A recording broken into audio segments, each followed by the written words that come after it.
If there is something that we NASCAR fans are obsessed over, it's the NASCAR schedule, where our favorite drivers and teams will be racing year in and year out. And for years, decades even, NASCAR's schedule remained stagnant. From about the mid-2000s through to the end of the 2010s, NASCAR schedule changes were very rare. We had just gotten rid of a ton of old tracks, and only in that span was there one new track added, the Kentucky Speedway, which now is no longer on the schedule.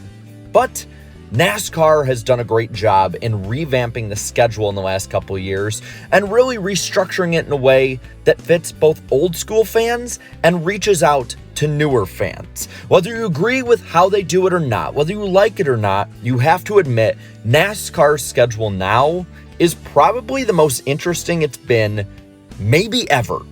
So let's get into it. The schedule, like I said, from 2017 on back was stale and repetitive. There were tons of cookie cutter mile-and-a-half tracks that raced terribly because of the more and more heavy dependency on aerodynamics with the cars from the late Gen 4 years through the COT years, and especially the Gen 6 years. There were repeat races. At different points, Pocono races were only 4 races apart, 5 races apart. Michigan was not much better. It was a really boring slog in the summer, and there was not much variety as there were only 2 road courses for decades, and there were less short tracks than ever on the schedule.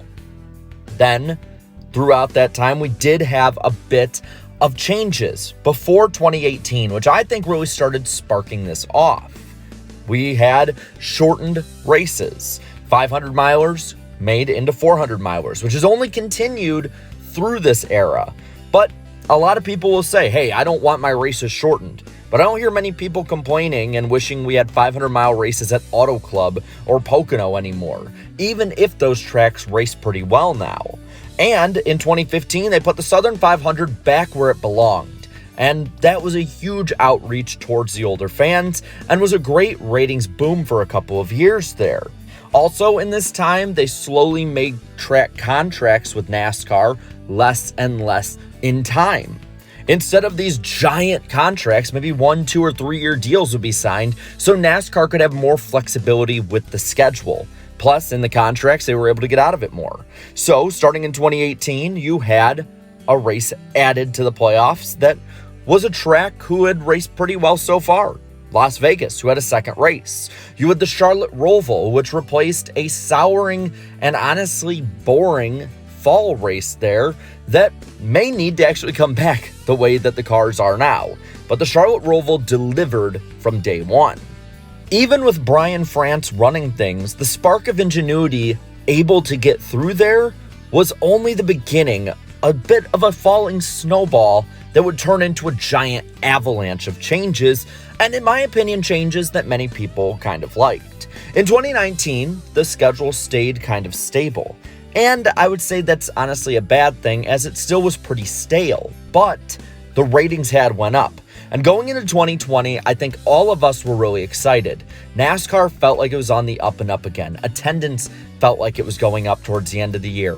Ratings went up the year before, and to add all of this to it, well, we had tons of momentum going into Speed Weeks with different A-list celebrities, the president, anyone who was anyone talking about the Daytona 500.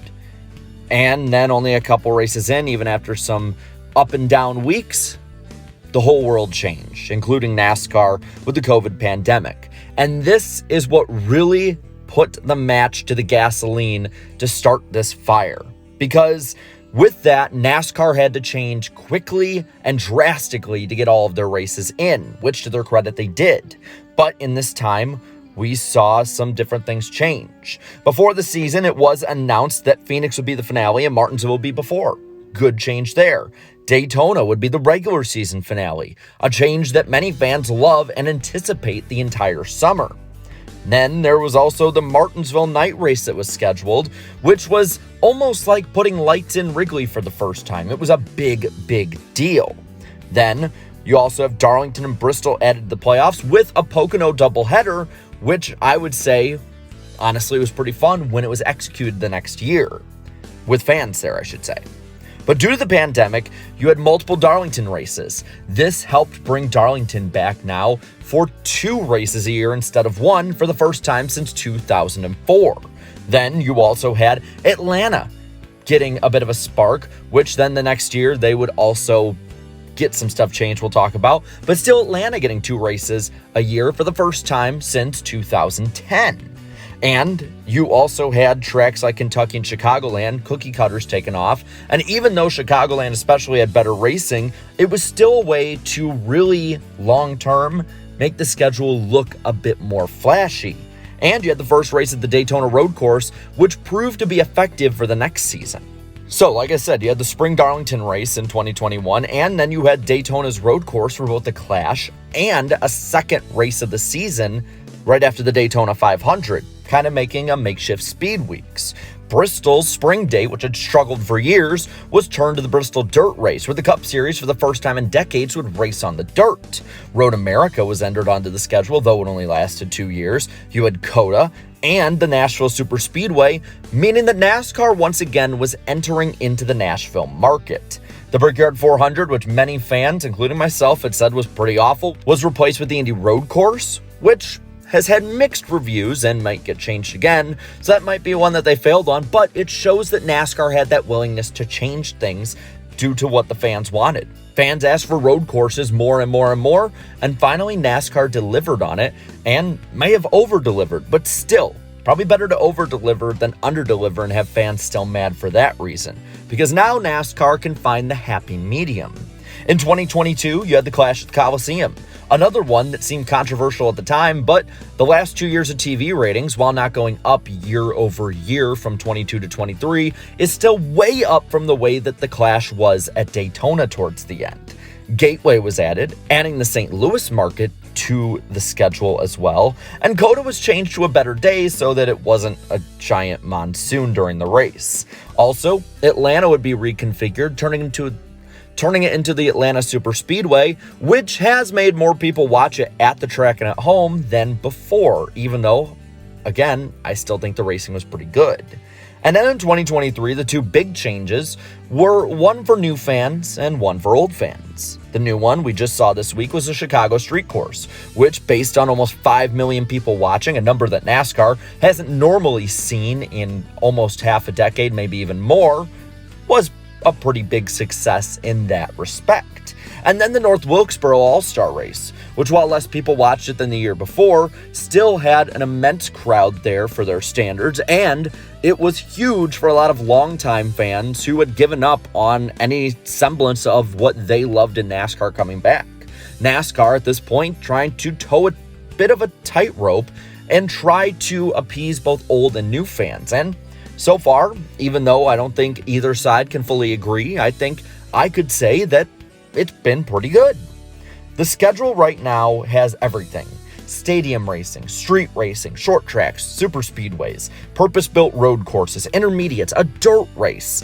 NASCAR's schedule is more diverse than it has ever been, and if things like rule changes here and there can be ironed out, I think can truly show how versatile and talented these drivers are, and maybe get a bit more respect on them compared to the rest of the racing world. The schedule order and the markets right now as well have really played into NASCAR's favor. There's no real lulls in the schedule, in my opinion, at this point. The most might be a 4-week stretch in the summer with Loudon, Pocono, Richmond, and Michigan. Michigan had great racing last year. Richmond has had solid racing with the new car. Pocono, I think, is vastly underrated, and Loudon is a track that has shown some pretty good finishes the last few years. So, at this point, you also have the playoffs, who are a non-stop excitement ride just on racing alone, and if you look at the cutoff races for the points, it's Bristol, the Charlotte Roval, and Martinsville. 3 races that showcase driver talent, great racing, and on top of all of it, can give NASCAR the chaotic moments that they want, a la the Hail Melon with Ross Chastain. After the bye week of the NASCAR schedule in the summer, you have Nashville and NBC, Chicago and NBC, and the first race when you go to USA after these 2 big market races with lots of viewership is Atlanta, a super speedway.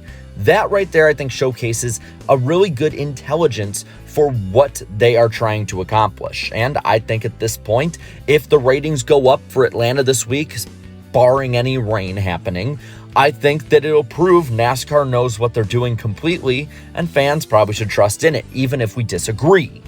The future also is pretty crazy, as we are looking at a lot more Sunday night races, so NASCAR can get the big ratings while still giving the fans the night races they want instead of a Saturday night with bad ratings. And they're into bigger markets. Los Angeles and Chicago are two big ones they've broken into. Nashville they're looking to get even more into. And there's even rumors of other ones. Pittsburgh, Philadelphia. People are talking about New York. There are big changes that NASCAR can make for more people to watch, have a versatile schedule, and still kind of cater to the old school fan.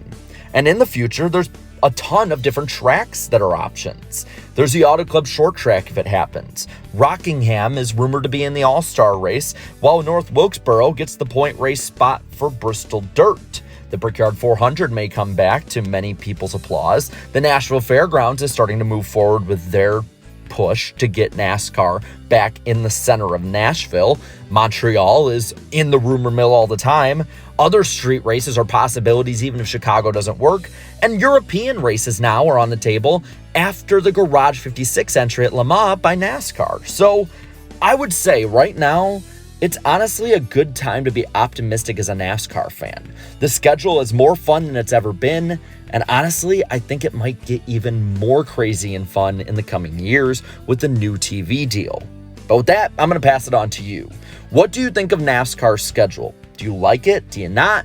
What do you want put on it or changed? Let me know down in the comments below. And while you're at it, leave a like on this video, share this video, and subscribe to my channel for more great NASCAR content. Thank you so much to all my channel members for continued support. It means a ton.